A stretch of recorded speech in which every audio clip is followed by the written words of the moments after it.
traveling and playing music for a long time, and as Tegan was saying earlier, you know, or maybe she didn't, maybe maybe I just made this up, like she was telling me in my mind, but we've only been, we don't play in Ireland, and certainly not in Dublin very often, probably not enough actually, because when we first started making music, the goal was to just make music. We grew up in a place called Calgary, and we wanted to just make music outside of Calgary. And then we were really lucky because we started touring right away in the United States of America, and we were playing all these great cities, and everything was great. And then the first time we ever went to Europe, we were I think we were like 20 or 21, and it was horrible. And we didn't have credit cards, and we didn't have any money, so we would just stay. The record label put us up in a hotel, and we would just eat like chocolate covered pretzels, and we'd be starving, and we'd come home and we'd have like sinus infections, and like clumps of my hair would be falling out. And, like, it was awesome. But at least you were skinny. Yeah. Hey.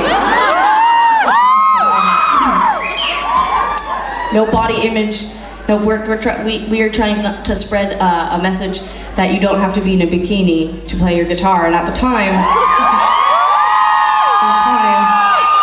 our message was that you had to be in a bikini. No, at the time we thought that there might be the only way to ever get to places like Ireland was to be in a bikini while playing a guitar, and that's an exaggeration. But the truth is that there was so many years where we just felt like we were doing something that was weird, and that people.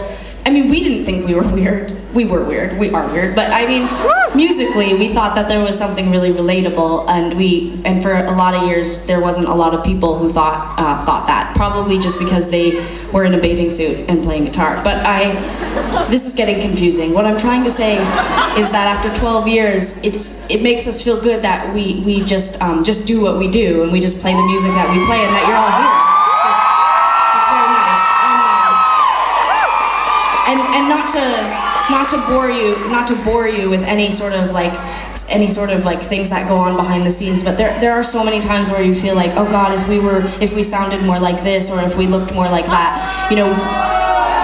No, I know, it's terrible. But it happens, you know. I mean, you do it every day probably when you get up, you know, and you don't put poop all over your face, you know. You try to make yourself look respectable and go to school or whatever, and you brush your hair and you wear cool clothes. It's cool if you want to put poop on. I mean, if you no big that's deal. like your fetish. I'm so sorry, parents. I'm not trying to get into poop fetishes or fetishes at all. That word just slipped out. But anyways, oh my God, all I'm trying to say is that I love that we can come to Dublin and play the most beautiful theater in the world. So thank you so much. It means so much. And now a song about poop. And now a song about all my fetishes that involve poop and girls in bikinis. That's disgusting. I pull myself together. People from Ireland are pirates. Okay.